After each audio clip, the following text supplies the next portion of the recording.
Eu sou provavelmente uma das pessoas mais mal informadas do mundo.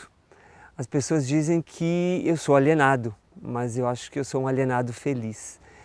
Eu, claro, não me mantenho alheio ao que acontece ao meu redor, ao que acontece no mundo, porque eu acho que informação também é um tipo de poder, é um tipo de estar com o outro, compreendendo o que acontece ao nosso redor.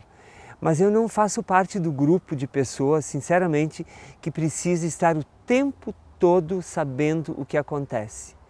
Eu acredito que, na medida em que o nosso olhar é voltado para dentro de si, na medida em que nós procuramos essa depuração da sensibilidade, nós estamos contribuindo muito mais para o crescimento da nossa espécie do que essa contaminação permanente com as notícias que carregam o nosso espírito, que carregam a nossa alma. Eu me sinto mais inclinado à poesia, sinceramente. Quando eu estou com um tempo ocioso, ao invés de acessar o meu celular, ao invés de procurar um noticiário, ao invés de me debruçar sobre a revista semanal que traz os acontecimentos mais emblemáticos, o que me interessa é outro tipo de manchete. Eu gosto de ler um livro de poesia. Abrir aleatoriamente, por exemplo, uma obra do Fernando Pessoa e lembrar de versos como esse. Suave é viver só, grande e nobre é ser simplesmente. Deixa a dor nas aras como exvoto aos deuses. Vê de longe a vida, nunca a interrogues.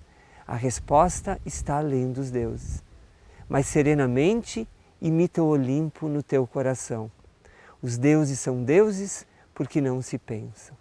Ou eu pego um livro do Manuel de Barros, ou da Clarice Lispector, ou da Cecília Meirelles, ou da Adélia Prado, enfim, pessoas que nos trazem do mundo um tipo de informação muito mais sutil. Porque imagine o que é a gente terminar o dia repleto de notícias terríveis, de guerras, de mortes. O mundo é isso, a gente sabe. Eu não quero edulcorar uma realidade que realmente ela perpassa a dor, o sofrimento e a tragédia. Vale lembrar todos os princípios budistas que falam que enquanto um ser humano estiver sofrendo, é tarefa de outra pessoa, de cada um que está vivendo nesse período, ajudar a diminuir essa dor, esse sofrimento. Mas eu não sei até que ponto essa mente contaminada com essas notícias faz com que isso minimize. Deitar à noite com o cérebro repleto dessas notícias, até que ponto isso nos transforma em seres humanos melhores?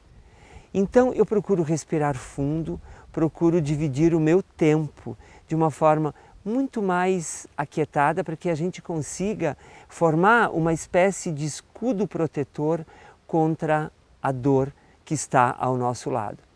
Acredito que o caminho para a sabedoria é o caminho da contenção e não o caminho do acúmulo.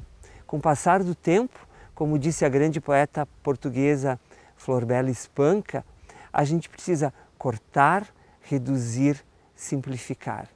Quanto mais a gente torna o mundo complexo, e essa complexidade ela nasce desse acúmulo de informações mentais, quanto mais a gente consegue residir dentro de si mesmo, buscando um espaço onde o sorrir, o aquietamento, a doçura da passagem do tempo é um elemento constitutivo da nossa realidade, eu creio que a gente está destinado a ter uma vida mais feliz.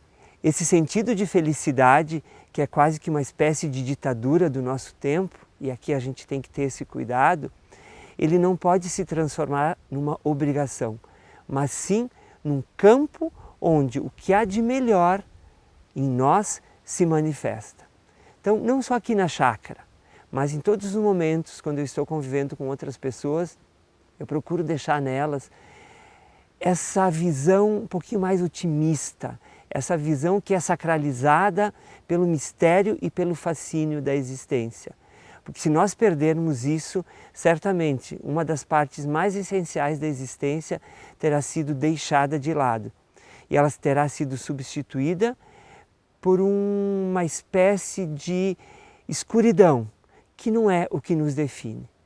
Então, toda manhã, quando eu acordo, eu sempre procuro pensar e recitar como um mantra para mim mesmo. Hoje será um dia de boas notícias.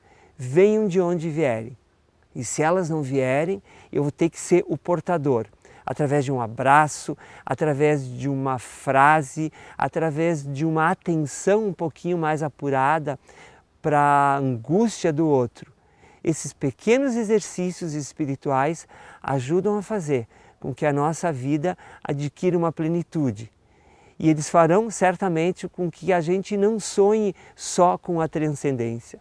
O Nietzsche dizia num dos seus espetaculares aforismos: nós precisamos viver sem muletas metafísicas. O ser humano grande que aspira à transcendência de si mesmo, ele vai encontrar na própria realidade esse gosto e esse prazer em existir.